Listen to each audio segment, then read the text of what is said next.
አለቃ ገብረሃና ይምጡ እንደገና አለቃ ገብረሃና ይምጡ እንደገና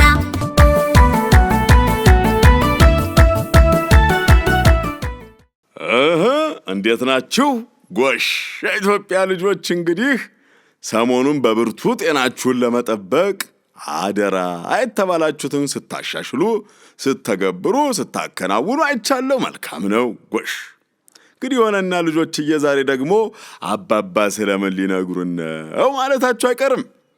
መቼም እኛ ወላጆች እናንተ ልጆቻችንን አብዝተን ስለምንወዳችሁ ለዛሬ የሚያስፈልጋችሁን ለወደፊቱም የሚጠቅማችሁን ምክርና ቁም ነገር መለገሳችንን እንቀጥላለን። ይሁንና እናንተ ደግሞ ብርቅዬ የኢትዮጵያ ልጆች በጥሞና ሰምታችሁ የተረዳችሁትን ጠቃሚ ነገር ሁሉ በልቦናችሁ ይዛችሁ ባስፈለገ ጊዜ ሁሉ ልትጠቀሙበት ይገባል። እውነት እኮ ነው ልጆችዬ። ጥሩ ነገር ሲያደርግ የቆየ ሰው ጥሩ ድል ሲመጣም እሱ ይፈልገዋል። በማንኛውም ሁኔታ ቀድሞ የራሱን ተግባር ያጠናቀቀ ምንጊዜም አሸናፊና ተፈላጊ መሆኑም አይቀርም። ቆይ በኋላ ሰራዋለሁ፣ ቀስ ብዬ ደርሳለሁ፣ ገና አይደል እንደ ጊዜው በኋላ አጠናቅቃለሁ የሚሉ ሰዎች በእውነቱ እንዲህ አይነት ልጆች አይታጡምና እናንተ ግን ጎበዝ እንደሆናችሁ አውቃለሁ። አንዳንድ ጉድለት እንዳለባችሁም ተነግሮኛል። አንድ ነገር አድርጎ ስትባሉ አሁን የት እሄዳለሁ ትምህርት ቤት ተዘግቶ የለ እንዴ እያሉ ማድረግ ያለባቸውን ያላደረጉ ልጆችም መኖራቸውን ሰምቻለሁ።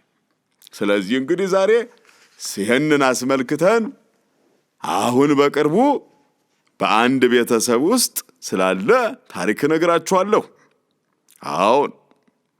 አሁን በየዕለቱ ቤተሰባቸውን ለመመገብ የሚታትሩ ወላጆች ስላሏቸው 4 ልጆች አጫውታችኋለሁ።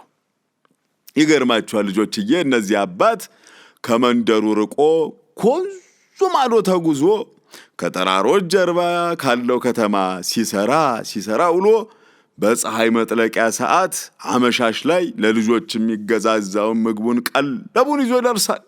እናታቸውም ታዲያ በጣም ብርቱ ናት።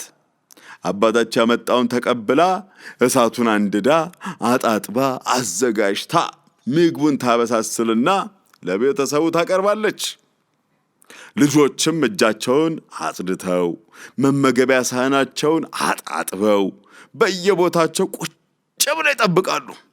ምግቡ ሲደርስ የምስጋና ጸሎት ያደርሱና የቀረበላቸውን በልተው ወደ መኝታቸው ይሄዳሉ። ይሁንና ልጆችዬ አንዳንድ ጊዜ አባት በጊዜ ላይ ደርስ ይችላል። ምናልባት የቀን ስራው አልቀና ይሆናል። ባዶ እጁን ላለመምጣት እስኪነጋ በዛው ይቆያል። ደግሞ ከቀናው የያዛትን ይዞ ቋጥሮ ሲጎሰግስ ይመጣል እና ልጆችዬ አንዳንድ ጊዜ ዝናብ ይበረታና ወንዙ ይሞላና ምግቡን ይዞ ላይመጣም ይችላል። በዚህ ጊዜ አባታቸው አለመምጣቱን ሲረጋገጥ ልጆቹ ሳይበሉ ወደ መኝታቸው ይሄዳሉ። ታዲያ ያላችሁ አንድ ቀን ያው ከአቅሙ በላይ ችግር ገጥሞት ታታሪው አባታቸው ከወትሮ ሰዓት በጣም ዘገየ። እናቴ አባታችን መቅረቱ ነው ሲሉ ጠየቋት። እንግዲህ ቢሆን ነው ልጆቼ፣ ለማንኛውም ትንሽ እንጠብቀው በማለት መለሰችላቸው። አሁንም አልመጣም። ፀሐይዋ ማቆልቆል ጀምራለች። ቆይታም ከጋራው ጀርባ ተሰወረች። አፍታም ሳይቆይ ጨለማው ምድር ላይ ወደቀ። የነፍሳት ሲርሲርታ አካባቢው ላይ ነገሰ። በዚህ ጊዜ አንድ ነገር መሆኑ ታውቋል። ውድ አባታቸው ሳይሳካለት ቀርቶ አለመምጣቱን አረጋገጡ። እንግዲህ አባታችን ባይመጣ ነው አለ አንደኛው ልጅ። እስከዚህ ሰዓት ከቆየማ ነገ አርፍዶ ይደርሳል። ምናልባት እኮ ጋራው ላይ ማምሻውን ዝናብ ጥሎ ይሆናል። 3ቱ ልጆች ሐሳብ ተለዋወጡ። አራተኛውና ትንሹ ግን ምንም ሐሳብ አልሰጠም። እሱም ቢሆን ተስፋ ወደ መቁረጡ ደርሷል። በመጨረሻ እናታቸው ቁርጡን ተናገረች። አሁን ልጆቼ እንግዲህ በሉ ሰዓቱም ስለሄደ አባታችሁ ነገ ይመጣል። እናንተ እንግዲህ ባትበሉም ተሳስቃችሁ ተኙ። ነገ ደግሞ ሌላ ጥሩ ቀን ይመጣል። ዛሬ የሆነለት አይመስለኝም። ምን እንደገጠመው ፈጣሪ ወቅ። ዋናው ነገር ግን ሰላም ይግጠመውና ሲነጋ ትኩስ ምግብ ይኖራቸዋል። እሺ አለቻቸው እናታቸው። እናም ዛሬ ራት የለም በሉ ተኙ አለች። ልጆቹ በሆነው ነገር ቅር ብሏቸው ወደ መኝታቸው ለመሄድ ተነሱ። ትንሹ ልጅ ግን ምንም አልተነፈሰም። ቢሆንም ከመተኛቱ በፊት ልጆችዬ ምን አረገ መሰላችሁ? ሁሌ እንደሚያደርገው የዘወትር ተግባሩን ቀጠለ። ትልልቆቹ እየተሳሳቁበት ይሄ ልጅ ዛሬ ራት የለም እኮ ተብሏል አልሰማም እንዴ እያሉት፣ አይ አባታችን አለመምጣቱም ሳያቀርቶ ነው ይላሉ። እሱ ግን ልጆችዬ ምንም አስተያየት ሳይሰጣቸው እንደ ሁልጊዜው አሁን የሻይ ኩባያውን፣ ሳህኑን፣ መመገቢያውን ሁሉንም ጥብጥብጥብ ባረገና የግል መመገቢያ ጠረጴዛውንም በሚገባ ወለወለና በንጹህ ጨርቅ አደራርቆ ጠረጴዛው ላይ ዕቃዎቹን ደረደራቸው። ምግብ ይኖራል ብለህ ተስፋ አድርገሃል እንዴ ትንሹ? አይ አላረኩም፣ ራት እንደማይኖርማ ገብቶኛል ሲል መለሰ። ከዛ ልጆችዬ ታዲያ ለምንድነው መመገቢያዎቹን አጣጥበህ የምታዘጋጀው? ነገ ምግቡ ሲኖር ለሚደርስ አሁን መልፋት አልነበረብህም አሉት ወንድሞቹ። እሱ ግን እንደ ሁልጊዜው ምግብስ ባይኖር የዛሬን ለዛሬ ሁሉን ነገር ማስተካከል አለብኝ አለና ሁሉንም መልክ አስያዘ። እነሱ ግን ጥለውት ወደ አልጋቸው ሄዱ። ትንሹ ልጅ ምግቡን፣ የመመገቢያ ዕቃዎቹን ካዘጋጀ በኋላ የምስጋና ጸሎቱን አደረሰ።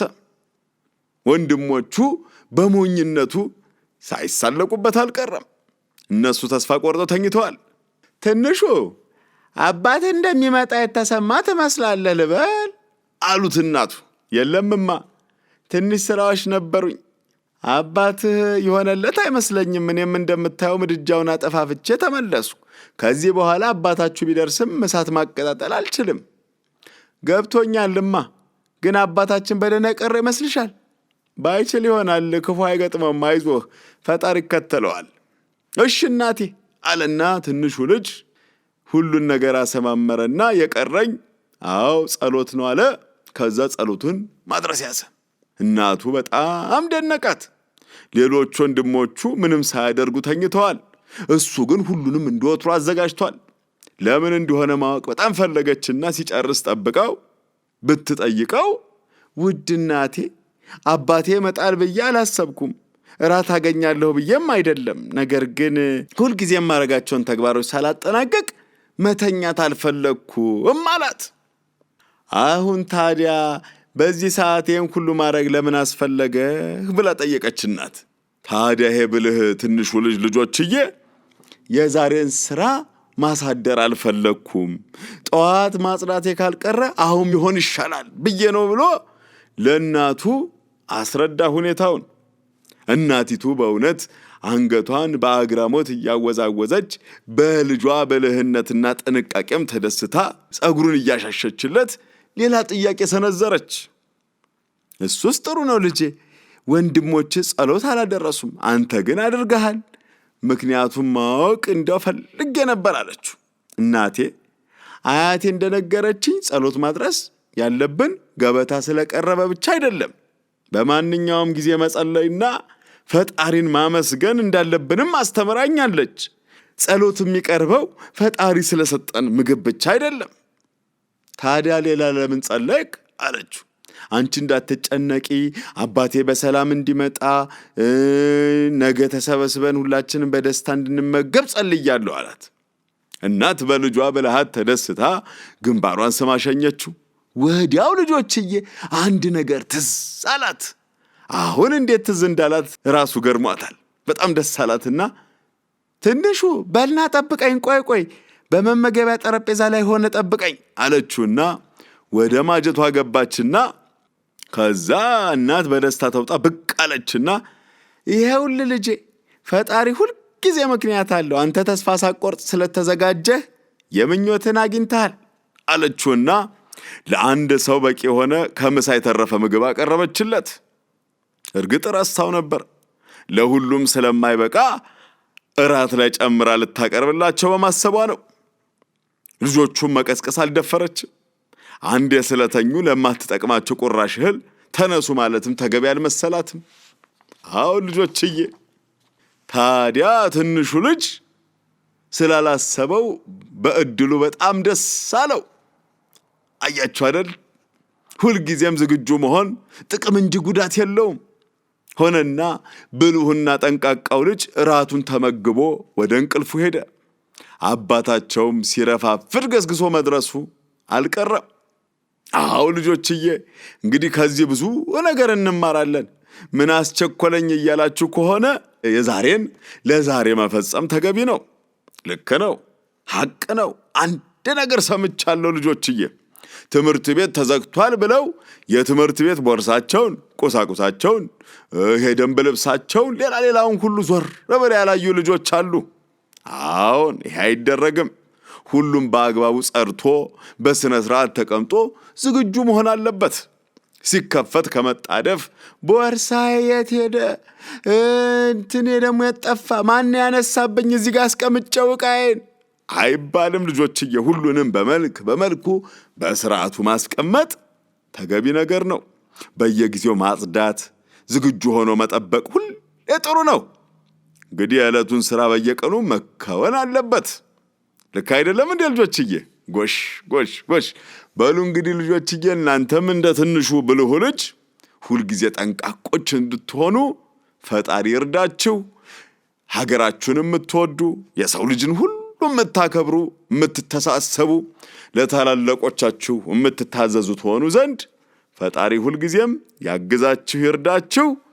በሌላ ደግሞ አስተማሪና ጣፋጭ ታሪክ ተመልሼ እመጣለሁ። ጎሽ ጎሽ ጎሽ አለቃ ገብረ ሐና